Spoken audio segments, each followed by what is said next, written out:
Nama diberi Muhammad Yusuf Binta, nomor matriks BA 22110141 dari kumpulan 9. Saya akan membentangkan pengenalan tentang tajuk kami, yaitu pakaian menurut agama dan moral. Pakaian diiktiraf sebagai apa sahaja yang digunakan dari kepala hingga ke kaki. Umumnya pakaian ini merangkumi dua perkara, yaitu pakaian asas yang dipakai sebagai baju, seluar atau skirt, dan pakaian pelengkap dan menambah nilai seperti topi, kasut, dan cermin mata. Perkataan fashion itu sendiri berkaitan dengan pakaian, walaupun pada dasarnya pakaian mempunyai makna yang lebih luas. Pakaian itu sendiri mempunyai makna dari segi apa-apa barang yang dipakai atau dipakai. Pakaian atau pakaian merupakan keperluan asas manusia karena ia digunakan untuk menutup aurat, melindungi tubuh manusia daripada panas dan sejuk, menunjukkan status sosial, menunjukkan identiti manusia, perhiasan, perisan orang, dan memberi manfaat kepada aktiviti manusia. Di luar negara, kebanyakan masyarakat mereka yang berpakaian kemas dan berprotokol dianggap lebih menarik dan lebih maju meskipun pakaian yang mereka gunakan terdedah dan menonjol. Manakala, bagi masyarakat Islam pula, pakaian yang menonjol dan terdedah itu adalah pakaian yang tidak menutup aurat dan tidak dibolehkan dalam Islam. Seterusnya, saya akan membentangkan falsafah berpakaian menurut agama Islam. Falsafah berpakaian dalam Islam mengandungi beberapa prinsip asas yang merangkumi kepatuhan terhadap syariah, pemeliharaan kesopanan dan penghormatan terhadap nilai-nilai agama. Melalui pemilihan pakaian yang sesuai, seorang Muslim dapat menunjukkan penghormatan dan ketundukan kepada ajaran agama Islam serta mempromosikan nilai-nilai moral dalam etika yang baik dalam masyarakat. Terdapat 6 prinsip falsafah berpakaian menurut agama Islam. Yang pertama adalah kepatuhan terhadap syariah. Hal ini kerana umat Islam perlu mematuhi hukum hakam syariah yang termaktub dalam Al-Quran dan hadis. Seterusnya, menutup aurat. Menutupi bahagian-bahagian badannya perlu dijaga kehormatannya, baik bagi lelaki maupun perempuan. Seterusnya adalah kesopanan dan kesusilaan. Dalam aspek ini, umat Islam perlu memilih pakaian yang tidak ketat, bersih, tidak transparan dan tidak memaparkan bentuk badan secara berlebihan. Seterusnya pula, tidak menyebabkan fitnah. Pakaian bagi umat Islam ini seharusnya tidak mencolok atau memprovokatif dalam cara yang tidak senonoh. Dalam hal ini juga, umat Islam tersebut hendaklah tidak memakai baju yang bertentangan dengan jantina, seperti lelaki tidak boleh menyerupai perempuan dan perempuan tidak boleh menyerupai lelaki. Seterusnya, tidak meniru pakaian yang melanggar syariah. Islam melarang meniru pakaian yang dikaitkan dengan agama atau budaya lain yang melanggar prinsip-prinsip syariah yang telah dinyatakan di dalam Al-Quran ataupun hadis. Akhir sekali ialah sederhana dan tidak berlebihan. Berpakaian dengan cara yang berlebihan, mewah atau mencolok tidak sesuai dengan semangat kesederhanaan dalam agama. Sebagai contoh, untuk pakaian bagi orang Melayu, baju kurung dan baju Melayu merupakan pakaian yang terbaik kerana ianya tidak terlalu bermewah-mewahan dan hanya sederhana sahaja. Dalam agama Kristian, falsafah berpakaian berkait rapat dengan konsep kesederhanaan, kepatuhan dan rasa hormat kepada tubuh bagai kuil Roh Kudus. Sama sekali, agama Kristian mengajarkan kesederhanaan dalam berpakaian. Ini untuk menjauhi kemewahan dan keangkuhan dalam berpakaian. Kalau bercakap tentang gereja, Tuhan tidak kisah tentang status sosial sesiapa, sama ada pakaian yang kita pakai itu jenama terkenal ataupun tidak, dan sama ada ia mahal ataupun tidak. Selagi anda benar-benar mahu menyembah Tuhan dalam hati, anda boleh menerima apa saja di gereja. Prinsip ini fokus kepada nilai rohani dan tidak kepada penampilan. Seterusnya, kebersihan. Penganut agama Kristian diajar untuk menjaga kebersihan dan keteraturan dalam penampilan mereka sebagai tanda rasa hormat kepada Tuhan dan orang lain.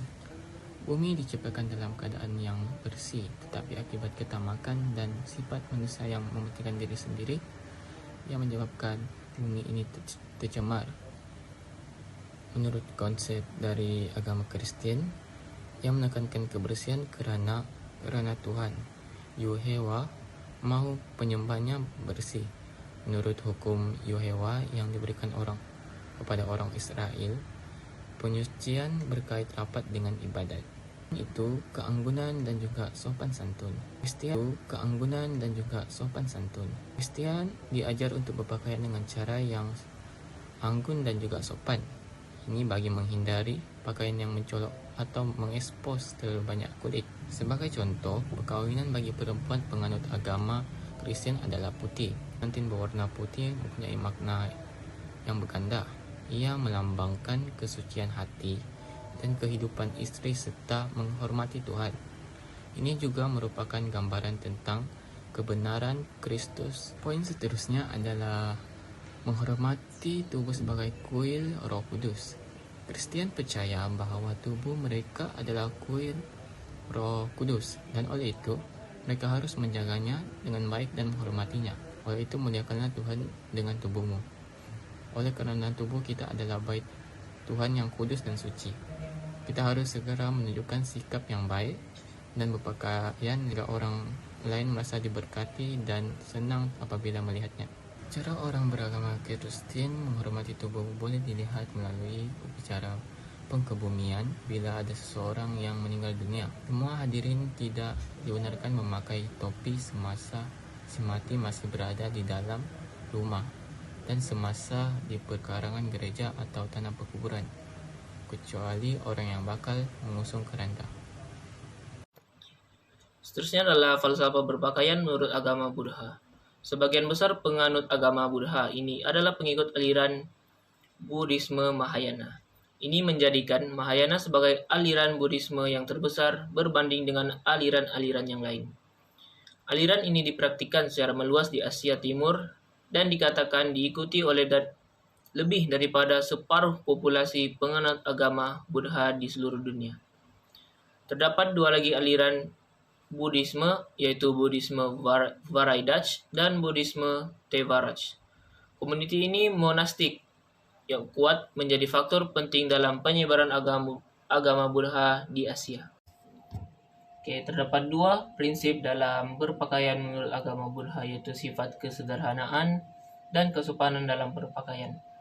Dalam sifat kesederhanaan, para penganut Buddha lebih cenderung untuk menganjurkan gaya berpakaian yang sederhana dan tidak menjolok mata. Mereka juga tidak memakai pakaian yang berlebihan atau pakaian yang terlalu mewah. Dalam kesopanan berpakaian pula, mereka diharuskan untuk memilih pakaian yang sopan dan tidak mengganggu ketertiban umum. Pakaian seperti baju yang terlalu terbuka atau menunjukkan tubuh badan biasanya perlu dihindari. Mereka juga digalakkan untuk memilih pakaian melalui norma-norma budaya dan sosial di tempat tinggal.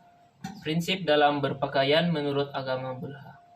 Terdapat 3 prinsip, yaitu konsep kehalusan, pemenuhan kebutuhan dasar, penerimaan terhadap tubuh, dan penampilan fisikal.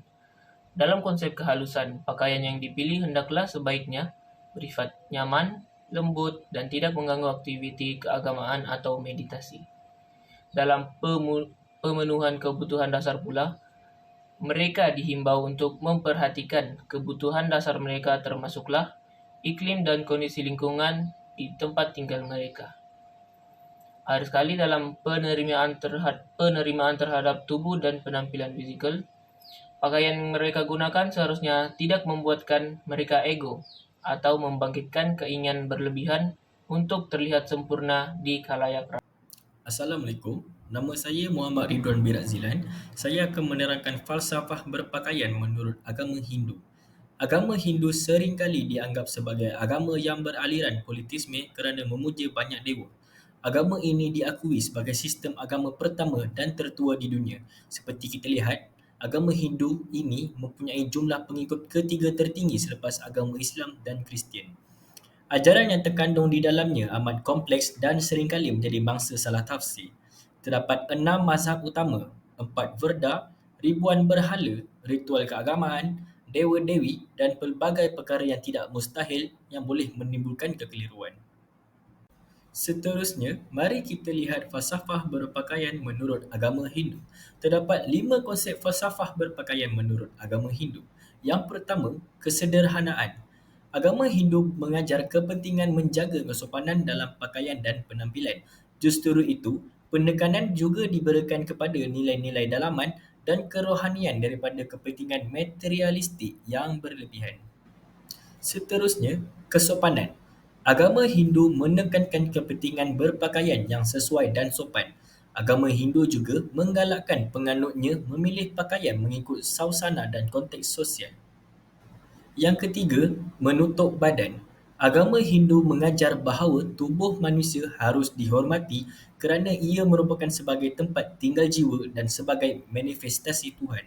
Pakaian mereka hendaklah menutup badan dengan sempurna dan tidak menyerlahkan bentuk fizikal yang berlebihan. Konsep yang keempat iaitu pakaian ritual. Pakaian khas boleh dipakai sebagai sebahagian daripada persembahan atau penghormatan kepada Tuhan. Pakaian seperti ini selalunya mempunyai makna dan perlambangan yang mendalam dalam konteks agama Hindu. Dan konsep yang terakhir dalam falsafah berpakaian menurut agama Hindu adalah warna dan simbolisme. Warna tertentu mempunyai makna dan persatuan yang istimewa dalam agama Hindu. Sebagai contoh, warna merah sering dikaitkan dengan kesucian dan kesuburan, manakala warna putih pula sering digunakan dalam upacara kematian.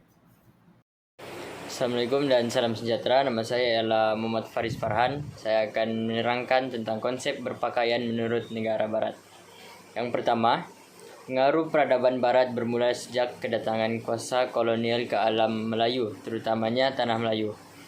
Pengaruh barat ini terdiri daripada Portugis iaitu pada tahun 1511, kemudian Belanda pada tahun 1641 dan akhir sekali British pada tahun 1786. Hal ini bukan sahaja membawa pengaruh dari segi kehidupan sosial dan sistem ekonomi masyarakat, bahkan membawa impak yang besar dalam struktur pentadbiran dan pemerintahan negara juga. Seterusnya, pengaruh peradaban barat dari Portugis bertujuan untuk menguasai perdagangan dan mengembangkan lagi pegangan mereka yaitu agama Kristian. Kesan utama pengaruh Portugis ialah wujudnya masyarakat serani atau lebih difahami sebagai perkahwinan campur. Hal ini merupakan perkara yang dilarang dalam Islam. Selain itu, Portugis juga memperkenalkan sistem tulisan Rumi dan juga wujudnya perkataan pinjaman seperti almari, garfu, dan tuala. Akhir sekali, fashion barat dikaitkan dengan meniru fashion terutamanya dari segi pemakaian. Sebagai contoh, memakai pakaian yang terdedah atau tidak menutup aurat yang boleh menimbulkan pelbagai perspeksi dalam kalangan masyarakat. Fashion barat sememangnya mempamerkan imej yang tidak senonoh dan seksi. Antara faktor berpakaian menurut negara barat ialah yang pertama, mengamalkan gaya hidup moden. Gaya hidup moden biasanya diamalkan di bandar bagi setengah golongan masyarakat. Mereka lebih suka mengikuti fashion terkini seiring dengan arus pemodenan dan globalisasi. Bagi mereka, pakaian tradisional dianggap lapuk dan ditelan zaman. Yang kedua, tidak mempunyai pegangan agama yang kuat. Seseorang yang kurang mendapat didikan agama mudah terdorong kepada unsur-unsur negatif dengan meniru fashion dari negara barat. Pengaruh daripada media sama ada media cetak atau media elektronik. Dalam era modernisasi ini, berbagai jenis bentuk media mempengaruhi masyarakat dari segi pemakaian. Sebagai contoh, majalah hiburan dan internet yang memamparkan fashion-fashion barat yang kurang sesuai digayakan oleh masyarakat. Yang ketiga, lebih cantik dan lebih menarik. Kita dapat lihat dengan jelas bahwa fashion barat sememangnya lebih menarik dan cantik dari segi pembuatan, corak, serta warna. Ketiga-tiga perkara tersebut sangat mengikut keinginan dan kena dengan cita rasa masyarakat zaman kini. Maka, lebih cenderung untuk mengayakan fashion barat untuk kelihatan sempurna dan memperoleh keyakinan yang tinggi untuk bergaul dengan orang sekeliling. Kesimpulan, berdasarkan falsafah pakaian agama dan etika, mungkin berbeza-beza bergantung kepada kepercayaan dan nilai yang dianut oleh individu atau komuniti tertentu. Agama dan etika sering memberikan panduan tentang pakaian yang menggalakkan kesopanan kerendahan hati, dan penghormatan terhadap nilai rohani atau budaya tertentu. Penting untuk kita kenal pasti bahwa agama-agama tersebut memiliki variasi yang berbeza-beza di berbagai budaya dan aliran. Pakaian dalam konteks agama dapat beragam dan pandangan individu serta tradisi setempat juga dapat mempengaruhi jenis pakaian dalam jenis anutan oleh pemeluk agama tersebut. Oleh itu, pakaian dapat membezakan setiap agama, contohnya agama Islam, agama Kristen, agama Buddha, agama Hindu, dan negara Barat.